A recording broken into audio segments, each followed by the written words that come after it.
देखिए कैसे ब्रेनस्टॉर्मिंग करनी चाहिए। आपको ब्रेनस्टॉर्मिंग बेसिकली एसे में बहुत ज्यादा मैटर करता है, आर्गुमेंट में उतना मैटर नहीं करता है क्योंकि क्लिक कर जाता है तुरंत कंटेंट। एसे में कंटेंट क्लिक नहीं करता है। क्यों? आर्गुमेंट में तुरंत क्यों क्लिक कर जाता है, रिपोर्ट में क्यों तुरंत क्लिक कर जाता है? रीजन ये है कि आर्गुमेंट और रिपोर्ट स्ट्रेट होता है, एसे स्ट्रेट नहीं होता है। दूसरा रीजन है रिपोर्ट का और आर्ग्यूमेंट का जो फॉर्मेट होता है ना वो फिक्स्ड होता है। फॉर्मेट का मतलब स्ट्रक्चर फिक्स्ड होता है। अच्छा, फॉर्म में 3 पॉइंट, अगेंस्ट में 3 पॉइंट, रिपोर्ट में 3 ही पैराग्राफ होता है। और फर्स्ट में हम लोग को फैक्ट्स देना है रिसेंट, सेकंड पैराग्राफ में थोड़ा डिटेल बताना है और थर्ड पैराग्राफ में रिपोर्ट में हमें सजेशंस देना है, खत्म। मगर ऐसे में आप लोगों को कंटेंट भी लेकर आना है, स्ट्रक्चर को भी आप लोगों को तैयार करना है, तो ये बहुत मुश्किल हो जाता है। ये जो आपको पीडीएफ दिख रहा है ये 2018 से 2023 का प्रीवियस ईयर का सॉल्व पेपर्स है, जो आपको मेरी वेबसाइट cafreshman.com में मिलेगा। 99 रुपीज का ही है। और इसी को मैं इसी में ले रही हूँ, वरना मुझे अलग अलग पड़ेगी। आप लोग म्यूट कर लेना जो म्यूट नहीं है। ओके, अब किस तरह से हमें ब्रेनस्टॉर्म करना चाहिए, उसका ना ब्रेनस्टॉर्म का ना डायरेक्शन भी सही होना चाहिए और ज्यादा टाइम भी नहीं लगना चाहिए। अब मैं आपको बताती हूँ कैसे करना है। आपको सपोज ये क्वेश्चन मिल रहा है, पहला, civil wrong emerging from religious bigotry constitutionally punishable. ये 2020 का पेपर है, ठीक है। सॉरी, पता नहीं इसमें लिखा ही हुआ नहीं है, 2018 का है, सॉरी 2018 का पेपर है, ठीक है। तो अब कैसे ब्रेनस्टॉर्म करना चाहिए वो मैं बता दूं, स्टेप बाय स्टेप बता रही हूँ, ओके। सबसे पहली चीज है, आप लोग देखो कि इस ऐसे क्वेश्चन में कितने शब्द हैं। कितने शब्द हैं? 1 2 3 4 5 6 7 8। बहुत इंपॉर्टेंट है टोटल नंबर ऑफ वर्ड्स को गिनना। अगर आप टोटल नंबर ऑफ वर्ड्स को गिनेंगे तो आप लोगों को ये अवेयरनेस आएगी कि इतने सारे शब्द हैं, तो मैं मेन बॉडी में किसके बारे में बात करूं? क्या मैं सिविल रॉन्ग के बारे में बात करूं? क्या मैं रिलीजियस बिगॉटरी के बारे में बात करूं? क्या मैं कॉन्स्टिट्यूशनली पनिशेबल के बारे में बात करूं? अगर आप लोगों ने इस तरह से नंबर ऑफ वर्ड्स काउंट नहीं किए तो अवेयरनेस नहीं आएगी। हो सकता है आप लोगों का पूरा कंसंट्रेशन रिलीजियस बिगॉटरी में ही हो जाए, सिविल रॉन्ग में ही हो जाए, कॉन्स्टिट्यूशनली पनिशेबल में ही हो जाए, तो आपका इस केस में जो कंटेंट होगा वो डेविएटेड होगा। मैंने आपको पहली वाली क्लास में भी दिखाया कि सबसे स्टूडेंट्स डेविएटेड कंटेंट लिखते हैं या इररेलेवेंट कंटेंट लिखते हैं, ओके। अच्छा, अब आपको पता चल गया इसमें टोटल 10 वर्ड्स थे, मगर इस 10 वर्ड्स में भी इंपॉर्टेंट वर्ड्स कौन सा है वो पहले देखो, ठीक है। तो पहला इंपॉर्टेंट है सिविल रॉन्ग, दूसरा इंपॉर्टेंट वर्ड है रिलीजियस बिगॉटरी, और तीसरा इंपॉर्टेंट पॉइंट है पॉइंट नहीं, की कंपोनेंट। इससे का की कंपोनेंट, फर्स्ट की कंपोनेंट सिविल रॉन्ग, सेकंड की कंपोनेंट रिलीजियस बिगॉटरी, थर्ड की कंपोनेंट कॉन्स्टिट्यूशनली पनिशेबल, ओके। अब आप लोगों को जब आप लोग ब्रेनस्टॉर्मिंग कर रहे हो तो सबसे पहले यू हैव टू आइडेंटिफाई कि कौन सा वर्ड के बारे में मेन बॉडी में ज्यादा बात करनी है। एक्चुअली ये जो 3 की कंपोनेंट्स है आपको अपने कंटेंट के थ्रू तीनों को कनेक्ट करके लिखना है, मगर इसमें भी जब कनेक्शन हो रहा है इसमें भी आप लोगों को फर्स्ट फिगर आउट करना है कि किसके बारे में ज्यादा बात होगी, ओके। अगर ये फिगर आउट नहीं कर पाए तो आप लोगों का कंटेंट इररेलेवेंट हो सकता है, फाइन। तो अच्छा, अब मुझे आप लोग, मैं आपको 1 मिनट का टाइम देती हूँ। सबसे पहले एक और नेक्स्ट स्टेप, तो first step was what, counting the words, ठीक है। सेकेंड वर्ड, सेकेंड आपका क्या है, सेकेंड कि आप लोगों को की कंपोनेंट्स फाइंड करना है, काउंट कर लो, फिर की कंपोनेंट्स फाइंड आउट करना है। तो की कंपोनेंट्स कितना है, 3 है, नंबर ऑफ की कंपोनेंट्स 3 है, नंबर ऑफ वर्ड्स कितना है, 8 है। तीसरा, ब्रेनस्टॉर्मिंग करने के पहले आप लोगों को पता होना चाहिए कि हर एक की कंपोनेंट का मतलब क्या है। बहुत सारे ऐसे स्टूडेंट्स होते हैं इंग्लिश मीडियम के, बहुत सारे ऐसे स्टूडेंट्स हिंदी मीडियम के होते हैं, जब इंग्लिश पढ़ते हैं नहीं समझ में आती है, या हिंदी पढ़ते हैं नहीं समझ में आती है, तो चाहे वो इंग्लिश मीडियम हो चाहे हिंदी मीडियम हो, दोनों को दोनों लैंग्वेज में ऐसे पढ़ना है। तभी ऐसे का अच्छे से मतलब आपको पता चलेगा, की कंपोनेंट का मतलब पता चलेगा। अगर आप लोगों ने नहीं पढ़ा, वो मैं इंग्लिश मीडियम का हिंदी नहीं पढ़ना है, वो मैं हिंदी मीडियम का इंग्लिश नहीं पढ़ना है, कभी कभी हिंदी बहुत डिफिकल्ट होती है और कभी कभी इंग्लिश बहुत डिफिकल्ट होती है, इसीलिए आप लोगों को दोनों लैंग्वेज पढ़ना है। अगर आप लोगों को तीनों की कंपोनेंट में किसी का मतलब नहीं समझ में आ रहा है, वो ऐसे क्वेश्चन मत अटेम्प्ट करना, उसमें ब्रेनस्टॉर्मिंग मत करना, आपका वेस्ट होगा, वो ऐसे क्वेश्चन को छोड़ देना।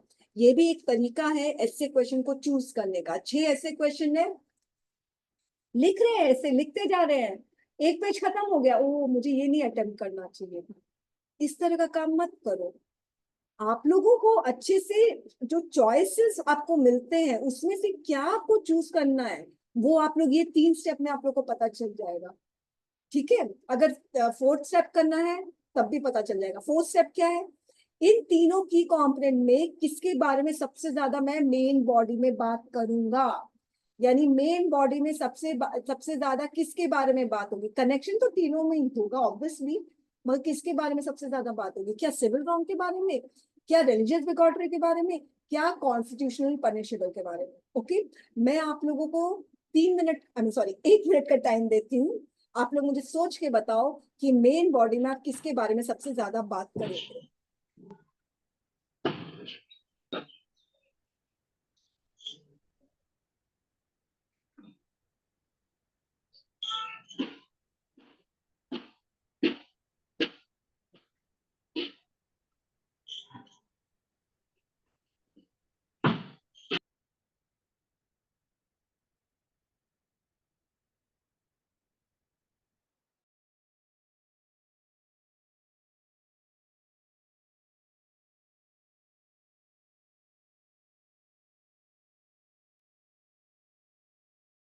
आप मुझे बताइए, कौन मुझे बताएगा कि मेन बॉडी में किसके बारे में सबसे ज्यादा बात करनी है, अनम्यूट करके बताओ। रिलीजियस बाइगोट्री। हाँ वनराज बताइए। मैम धार्मिक कट्टरता। एक सेकंड रुकिए, एक सेकंड। मैं, हाँ आप बोलिए। Ma'am religious bigotry. अच्छा, रिलीजियस बिगॉटरी के बारे में बात करनी है, ठीक है। सबसे पहले मुझे बताइए रिलीजियस बिगॉटरी का मतलब क्या होता है। मैम वैसे तो बहुत न्यूज़ में होता है ये। हाँ मतलब क्या है इसका, पहले ये बताइए। रिलीजियस बाइगोट्री मतलब कि जैसे कि हिंदू है मतलब, तो मतलब हमारे ही मतलब मैम जो मैं धर्म है उसको ही बढ़ावा देना ज़्यादा, बाकी जो और धर्म है उसको मतलब कम आंकना हमसे। हाँ वेरी नाइस, ये है रिलीजियस बिगॉटरी, एकदम सही बोला, ठीक है।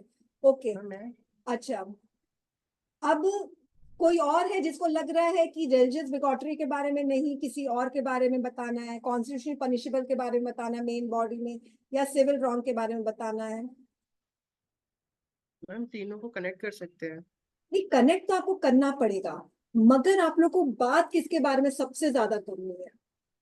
Ma'am because we have to talk about religious bigotry because this is the particular thing which is leading these two things, civil wrong and and after that once the civil wrong has been done, so we have to reach to the constitutional bodies to get it punished. ठीक है, okay. कोई और, किसी और का view mute कर लेना निशांत, किसी और का Yes कोई ma'am. व्यू। ठीक है, रिलीजियस बिगॉटरी के बारे में बताना है, जिसको ऐसा लग रहा है कि रिलीजियस बिगॉटरी के बारे में बताना, सब हाथ अपना रेस करे, जिसको भी ऐसा लग रहा है हाथ रेस करे। शायद पता भी नहीं होगा ना कैसे हाथ रेस करते जूम में, ये फीचर है वैसे, नहीं पता होगा, एनीवेज। ओके। अच्छा, अब मैं वनराज से पूछ रही हूँ कि चलिए आप रिलीजियस बिगॉटरी के बारे में मेन बॉडी में लिखोगे। अब क्या लिखोगे रिलीजियस बिगॉटरी के बारे में मेन बॉडी में, बस मुझे सिर्फ तीन तीन 3 पीसेज ऑफ कंटेंट दीजिए ताकि 3 पैराग्राफ हो जाए उसका लिए। रिलीजियस बिगॉटरी के बारे में मेन बॉडी में आप क्या लिखोगे, 3 पीसेज ऑफ कंटेंट। पहला, मैं पहला तो मैम कि वो नागरिक अपराध लिखा है इसमें, मतलब मैंने ये हिंदी वाला पेपर मैं देख के बोल रहा हूँ मैम। सिविल रॉन्ग लिखा है ना जो, तो हाँ वो क्यों है? संविधान के अंतर्गत दंडनीय, मतलब ये लिखा है कि कॉन्स्टिट्यूशनली पनिशेबल। तो जो हाँ, हमारे पॉलिटी में जो भी मतलब दिया हुआ है, वो भी आर्टिकल कुछ है, वो भी हम ऐड कर सकते हैं इसमें सेकंड पैराग्राफ में मैम। नहीं ऐसे नहीं मुझे, अब मैं वो ना ब्रेन स्टॉर्मिंग क्या होता है मैं वही आप लोगों को बता रही हूँ। आप लोग बोल रहे हैं रिलीजियस बिगॉटरी के बारे में आप लोगों को लिखना है, ठीक है। मुझे ये बताइए first piece of content religious bigotry के बारे में आप एक मेन बॉडी का जो सेकंड पैराग्राफ है यानी फर्स्ट इंट्रो, सेकंड पैराग्राफ में आप एक पीस ऑफ कंटेंट बताइए जो इस ऐसे क्वेश्चन को से कनेक्टेड हो। वन पीस ऑफ कंटेंट एकदम एक लाइन में बताइए। मैम कोई रिसेंट न्यूज को कोट कर सकते हैं? जैसे मैम लाइक 2022 में दिल्ली में जो दंगे हुए थे रामनवमी के, जब जुलूस हुआ था, उसको कोट कर सकते हैं? हाँ ठीक है चलिए, वो दंगे को कोट किया, उस दंगे के बारे में एक लाइन में बताइए ताकि वो ऐसे क्वेश्चन से कनेक्टेड हो जाए एक लाइन में। Yes, ma'am, because that people of particular religion has target the procession of particular religion, because that particular procession has been gone from the particularly religiously infested area. हाँ फिर आगे एक और। So that's why their that religious sentiments got harmed and they were being attacked by the that particularly dominated community over there. ठीक है okay fine, ठीक है सही So है which हाँ created the chaos around the city, and later on administration has to take the strict action, and section 144 has been implemented over there. ठीक है okay fine. चलिए निशांत ने एक कंटेंट एक पीस ऑफ कंटेंट दिया। निशांत ने क्या किया कि एक एविडेंस देकर उसको इलैबोरेट करके रिलीजियस बिगॉटरी के बारे में बताया। अब इस निशांत ने क्या बताया, एक प्रोसेशन चल रहा है, डोमिनेंट रिलीजियस ग्रुप ने जो डोमिनेंट रिलीजियस ग्रुप नहीं है उसको अटैक किया, उस प्रोसेशन को अटैक किया, दंगे हो गए, ठीक है, पुलिस आ गई, कंट्रोल कर दिया गया, खत्म। ओके, अब इस पैराग्राफ में ये सिर्फ रिलीजियस बिगॉटरी के बारे में बता रहा है, सिविल रॉन्ग आया ही नहीं। अब आपको समझ में आ रहा है कैसे कंटेंट डेविएटेड हो गया। अगर आपने निशान देखो, अगर आपने ये बोला कि जब दंगे हुए थे प्रॉपर्टी को बहुत डैमेज, सिविल रॉन्ग का मतलब क्या होता है, यानी ऐसा रॉन्ग जो सिविलियंस पे हो रहे हैं, प्रॉपर्टी डैमेज हुआ, कार को जलाया गया, ठीक है, और वो एरिया जो मुस्लिम डोमिनेटेड एरिया था वहां पे डिस्प्लेसमेंट भी हुआ है, पॉपुलेशन का डिस्प्लेसमेंट हुआ है इन अ माइनर सेंस थोड़ा सा, तो ये है सिविल रॉन्ग। तो आपने जो बोला था वो कंटेंट रेलिवेंट है मगर डेविएटेड है हल्का सा, क्योंकि आपका कंटेंट में सिविल रॉन्ग आया ही नहीं, connection missing. Got my point? तो ये चीज मैं आप लोगों को समझा रही हूँ स्टूडेंट्स। बेसिकली आप लोगों को इसमें सिविल रॉन्ग के बारे में बताना है कि रिलीजियस बिगॉट्स जो होते हैं, जो अपने धर्म को बहुत सुपीरियर मानते हैं, दूसरे के धर्म को इंफीरियर मानते हैं, ऐसे रिलीजियस बिगॉट्स सिविल रॉन्ग कमिट करते हैं। कौन कौन से सिविल रॉन्ग कमिट करते हैं? तो बेसिकली आप लोगों को सिविल रॉन्ग के बारे में लिखना है, रिलीजियस बिगॉट्स के बारे में नहीं लिखना है। रिलीजियस बिगॉट्स सबको पता है कि कौन होते हैं, आपको बात करना है कि रिलीजियस बिगॉट्स क्या सिविल रॉन्ग कमिट करते हैं और इसी की वजह से कॉन्स्टिट्यूशन पनिशेबल है। Got my point? अब सुनो, तो ब्रेनस्टॉर्म में आपको समझ में आ गया क्या करना है। ऐसा आपको कंटेंट को अपने दिमाग से निकालना है, ऐसा कंटेंट जो आपका कनेक्ट करे जितने की कंपोनेंट्स हैं उसको, और सबसे ज्यादा किसके बारे में बात करनी है, रिलीजियस बिगॉट्स के बारे में नहीं बात करनी है, आपको सिविल रॉन्ग के बारे में बात करना है। जो दंगा हुआ था ना एक्चुअली वो सिविल रॉन्ग है। आप निशांत रिलीजियस बिगॉट्स के बारे में वैसे भी नहीं बात कर रहे थे, आप किसके बारे में बात करते थे, सिविल रॉन्ग के बारे में बात कर रहे थे, मगर सिविल रॉन्ग को आपने बहुत अच्छे से लैबोरेटरी एक्सप्लेन नहीं किया, ठीक है।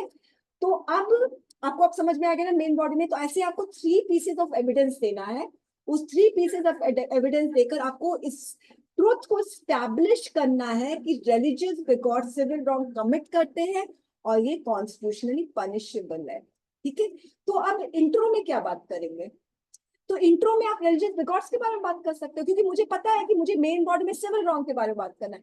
तो ठीक है, हम रिलीजियस रिकॉर्ड्स के बारे में इंट्रो में बात कर दे, काम खत्म हो। रिलीजियस रिकॉर्ड्स कौन होते हैं ये बता देते हैं, ठीक है। और फिर सेकेंड पैराग्राफ से हम सिविल रॉन्ग के बारे में बात करेंगे। तो ऐसे 3 pieces of evidence you have to collect and devote 1 paragraph to each piece of content. जैसे इसने दंगे के बारे में बताया 2022 वाला, उसके बारे में बता दिया, ठीक है। फिर एक पीस ऑफ और कंटेंट लेना, वो कंटेंट और कोई रिलीजियस रिकॉर्ड ऐसे हैं जो और कोई सिविल रॉन्ग कमिट किए, उसके बारे में बताना, और फिर किस तरह से कॉन्सिडरेट पनिशेबल है। अब मैं इसका आंसर आप लोगों को दिखा देती हूँ। मैंने शुरुआत किया, India is a multi-religious nation where everybody has right to preach and practice his own religion guaranteed by the Indian Constitution. However, everybody has right to preach and practice his own religion. मगर religious bigots क्या होते हैं? वो लोग intolerance, fear, hatred फैलाते हैं दूसरे community में, दूसरे आइडियोलॉजीज में, ठीक है। तो फिर 2015 में एक रिसर्च हुआ था जिसमें पता चला इंडिया रैंक इतना करता है 4th worst country in the world for religious bigotry. This report speaks about communal and sectarian violence in India. Thousands were killed in religious riots like anti-Sikh, Bhagalpur riot, Godhra riot. The vigilant cow protection harass, attack people in the name of upholding laws prohibiting the killing of cows. These extreme cases of brutality are simply due to ignorance. People who do not really know what about other religion just assume other religion to be wrong. Religious records को लगता है दूसरा religion wrong है, ठीक है, जबकि सारे religion एक ही आइडियाज को शेयर करते हैं। अब देखो, this inadequate knowledge give rise to violence, persecution of other communities by the religious bigots. तो फिर मैंने लिखा, such religious bigots must be punished under constitution because their fanaticism causes significant damage to property, far greater displacement of population. Civil wrong के बारे में बता रही हूँ। Their intolerant behavior is destroying the egalitarian human principle of secular democracy. Further, they breed fear, insecurity, hatred. और दूसरे community को feel करवाते कि वो लोग सेकेंड क्लास सिटीजन है। तो यहाँ पर मैंने सिविल रॉन्ग के बारे में बता दी, यहाँ पर किस तरह से इंडिया इनटॉलरेंट हो रहा बिकॉज ऑफ रिलीजियस बिगॉट्री, किस तरह से लोग ब्रुटैलिटी स्प्रेड कर रहे हैं, ये बता दिया, ओके। और अब कंक्लूजन कैसे करना है? कंक्लूजन में आप लोगों को तीनों कंपोनेंट में अच्छे से कनेक्शन स्टैब्लिश करके अपना एक स्टैंड देना है। Undoubtedly, such civil wrong inflicted by religious bigot is not a virtue but vices.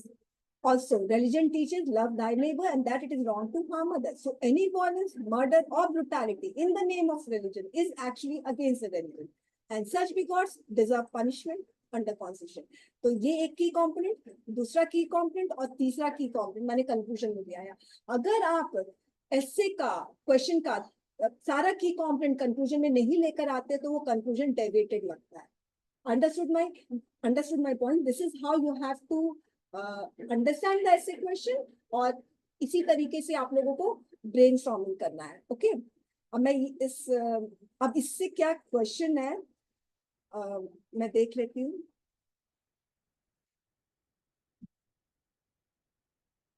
तो अक्षत का मैंने आंसर कर दिया है। हम लोग और भी क्वेश्चन ले सकते हैं। आप लोग अगर कोई और क्वेश्चन लाते हो तो हम लोग नेक्स्ट क्लास में हम लोग ब्रेनस्टॉर्मिंग कर सकते हैं, ठीक है। और आयुषी का क्वेश्चन है कि उसने बुक नहीं परचेज की है, उसने वीडियोस देख लिया है। आयुषी, अगर आप ग्रुप में हो, CAPF फ्री जो गाइडेंस प्रोग्राम वाले ग्रुप में हो, उसमें PDF है क्वेश्चंस की, और जो क्वेश्चंस की PDF है वो एक्चुअली बुक से ही निकाली गई PDF। तो बहुत सारे स्टूडेंट्स नहीं खरीद पा रहे हैं बुक, तो वो PDF है, और कुछ क्वेश्चंस का आपको आंसर्स भी मिल रहा है उस PDF में। और बाकी आप CAPFreshme.com में जाओगे तो आपको मॉडल आंसर्स भी मिलेंगे और वो फ्री है, तो आप लोग उसको डाउनलोड कर सकते हैं। पेपर को अप्रोच करने का, पेपर अटेम्प्ट करने का आइडियल अप्रोच है। तो अभी हमने आइडियल अप्रोच के बारे में बात की थी ना, कि सबसे पहले आपको ग्रामर अटेम्प्ट करना है, सबसे पहले फिर ग्रामर के बाद रीडिंग कॉम्पिटिशन अटेम्प्ट करना है, प्रेसी एकदम लास्ट में अटेम्प्ट करना है, keep the track of time. Grammar 20 minute 12 minute sorry 10 minute या 12 मिनट में खत्म हो जाएगा, रीडिंग कॉम्पिटिशन 20 मिनट में खत्म हो जाएगा, ठीक है। और आप जो बोल रहे हैं ना अखिल के it vary person to person, नहीं, पर्सन टू पर्सन नहीं वेरी करता। आप लोग अगर आपने ग्रामर का प्रिपरेशन किया तब भी ठीक है, नहीं प्रिपरेशन किया तब भी ठीक है, तब भी आपको ग्रामर पहले अटेम्प्ट करना है, ये चीज ध्यान रखना। और रीडिंग कॉम्प्रिहेंशन आपको सेकंड में अटेम्प्ट करना है, उसके बाद डिपेंड ऑन पर्सन कि उसको कौन सा क्वेश्चन अच्छा लग रहा है, कौन सा क्वेश्चन फेमिलियर लग रहा है, वो क्वेश्चन पहले अटेम्प्ट करें। निशांत आपका मैं चेक करके आपको मैं दूंगी आज या तो कल। Press freedom in India challenges and strategy, ये बहुत इंपॉर्टेंट है। जर्नलिज्म, मीडिया, इस पे जितने भी क्वेश्चंस है ना स्टूडेंट्स, ये क्वेश्चन इंपॉर्टेंट है, याद रखना। तो मैंने शेयर भी किया था ग्रुप में, प्रेस फ्रीडम पे मैंने कौन कौन से क्वेश्चंस लिए हैं, और ये क्वेश्चन इंपॉर्टेंट है, ठीक है। इस पे हम लोग बात कर सकते हैं अगली क्लास में। और तो जिसने भी मेरी बुक नहीं ली है, वीडियोस आप देख रहे हो, और साथ में ग्रुप में जो भी क्वेश्चंस हैं एस्से के, रिपोर्ट के, आर्गुमेंट के, उसको अच्छे से तैयार कर लो। मॉडल आंसर्स जो मिल रहे हैं उससे देखो, सिर्फ मॉडल आंसर्स रटने से नहीं होगा, किस तरह से आंसर लिखा गया है उस चीज को भी देखो। मेकिंग इंडिया डिजास्टर रेजिलिएंट, बहुत इंपॉर्टेंट क्वेश्चन है। इनफैक्ट डिजास्टर मैनेजमेंट पे क्वेश्चन पता नहीं मुझे कितने साल से लग रहा है कि आएगा, 2018 में भी मुझे लगा कि आएगा, ठीक है, मगर आया नहीं। और अभी भी लगता है कि इन्वायरमेंट बेस्ड जितने भी क्वेश्चन है सारे इंपॉर्टेंट है, तो पता नहीं, लेट्स सी। सिविल रॉन्ग पे सबसे ज्यादा लिखना है आपको। बात करनी कि रिलीजियस बिगॉट्स किस तरह से सिविल रॉन्ग कमिट कर रहे हैं, तो फर्स्ट पैराग्राफ में हल्का फुल्का मैंने दिया कि रिलीजियस बिगॉट्स कितने ब्रूटल हो सकते हैं। नेक्स्ट पैराग्राफ में मैंने उनका सिविल रॉन्ग बताया किस तरह से कमिट कर रहे हैं, उसके बाद उसको कॉन्स्टिट्यूशनली पनिशेबल होना चाहिए। ओके, ठीक है। इमाम ने लिखा है कि क्वेश्चन पूछ रहे हैं कि कितने प्रैक्टिस की जरूरत है ऐसे लिखने की। देखिए इसका कोई ना लिमिट नहीं है कितने प्रैक्टिस, हफ्ते में। एक तो ऐसे की जो प्रैक्टिस है ना, वो आप लोग फरवरी मार्च से शुरू करना चाहिए, ठीक है, पहली चीज। और हर दिन ऐसे की प्रैक्टिस नहीं करनी चाहिए, हफ्ते में 2 बार कर लो बहुत है, मगर सिर्फ लिखने की प्रैक्टिस नहीं। कौन से क्वेश्चन पे लिख रहे हो, वेरी इंपॉर्टेंट। क्या आपने खुद से क्वेश्चन फ्रेम किया है, क्या वो क्वेश्चन वाकई में यूपीएससी लेवल का है। दूसरा, क्या आप प्रैक्टिस ब्लाइंडली कर रहे हो, कोई आपका इवैल्यूएशन कर रहा है या नहीं कर रहा है। आपके आंसर्स का इवैल्यूएशन होना बहुत जरूरी है, ओके, और ढंग का इवैल्यूएशन। एक इवैल्यूएशन होता है ना कि तारीफ करने वाला इवैल्यूएशन, ओह अच्छा लिखा है, अच्छा लिखा है, ओके। अगर हम पॉजिटिव फीडबैक देते हैं ना, आप लोग देखना ये चीज, पॉजिटिव फीडबैक देते हैं ना, मैंने जो अपना एक्सपीरियंस देखा है, पॉजिटिव फीडबैक देते हैं तो स्टूडेंट्स जो है वो कोई क्वेरीज नहीं पूछेंगे। नेगेटिव फीडबैक देते हैं ना, तो तब जो नेगेटिव फीडबैक होता है ना, उसमें स्टूडेंट्स की बहुत क्वेरी होती है कि मैम ये कैसे हुआ, ये कैसे हुआ। और ये अच्छी बात होती है, अगर वो लोग पूछ रहे हैं कि मुझे नेगेटिव फीडबैक क्यों मिला है, तो वो अपनी सेल्फ इंप्रूवमेंट के लिए पूछ रहे हैं, ओके। तो और एक और चीज, नेगेटिव फीडबैक जो लेते हैं विद अ स्पोर्टिंग स्पिरिट, वो तो इमोशनली मैच्योर और इमोशनली स्ट्रांग होते हैं। मैंने ऐसे भी स्टूडेंट्स को देखा है, मैंने नेगेटिव फीडबैक दिया, ऑब्वियसली ऐसा नहीं कि वो मुझे देना ही देना, नहीं, मुझे लगा तो इसमें प्रॉब्लम है तो मैंने बताया। मेरे सीनियर ने तो कहा था कि मैंने अच्छा लिखा है, हल्की फुल्की प्रॉब्लम है, तो मैंने कहा सीनियर से इवैल्यूएट करो, हमसे क्यों करवा रहे हो। व्हाट माय पॉइंट, इसका मतलब इमोशनली स्ट्रांग नहीं है उस नेगेटिविटी को लेने के लिए, मगर हमें होना पड़ेगा सेल्फ इंप्रूवमेंट के लिए इमोशनली स्ट्रांग। शिवाश ने कहा मैम आप कल जो प्रैक्टिस सेट बता रहे थे आपने विथ मॉडल, उनकी पीडीएफ